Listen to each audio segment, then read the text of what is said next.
23 साल में भगत सिंह चले गए और 24 मार्च को फांसी होनी थी, 23 मार्च को फांसी हो गई। जेलर उनके पास गया और कहा कि फांसी के लिए चलना है, नहा धो करके सुबह 4 बजे भगत सिंह तैयार। और जेलर पूछ रहा है कि आखिरी इच्छा क्या है, तो भगत सिंह कह रहा है बस 15 पन्ने बचे हैं किताब के, बस ये 15 पन्ने पढ़ लूं फिर उसके बाद चलते हैं। 23 साल का नौजवान, 23 साल में क्रांति करके फांसी का फंदा चूम करके दुनिया से अलविदा हो गया। आज 23 साल का लड़का इस बात से चिंतित है कि ब्रेकअप हो गया, गर्लफ्रेंड छोड़ करके चली गई, क्या करूं, डिप्रेशन में हूं, एंजाइटी में हूं, स्ट्रेस में हूं। राजगुरु 22 साल की उम्र में फांसी लेकर के देश से अलविदा हो गया, देश की आजादी का बिगुल बजा करके। 22 साल का लड़का 22 घंटे रील देखने में व्यस्त है।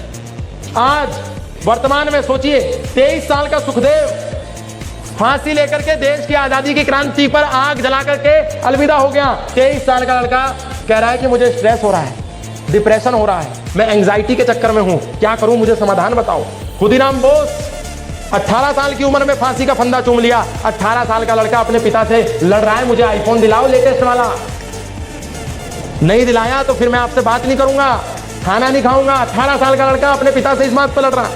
23 साल का राम प्रसाद बिस्मिल फांसी पे चढ़ करके अलविदा। 23 साल का लड़का कह रहा है बेरोजगार हूं, क्या करूं, कुछ रोजगार समझ में नहीं आता। चंद्रशेखर आजाद 25 साल की उम्र में अपने को गोली मार करके फिरंगी टच भी ना कर पाए जिंदा जी। चंद्रशेखर आजाद ने अपने को गोली मार ली। 25 साल का लड़का चैटिंग और सेटिंग में लगा है।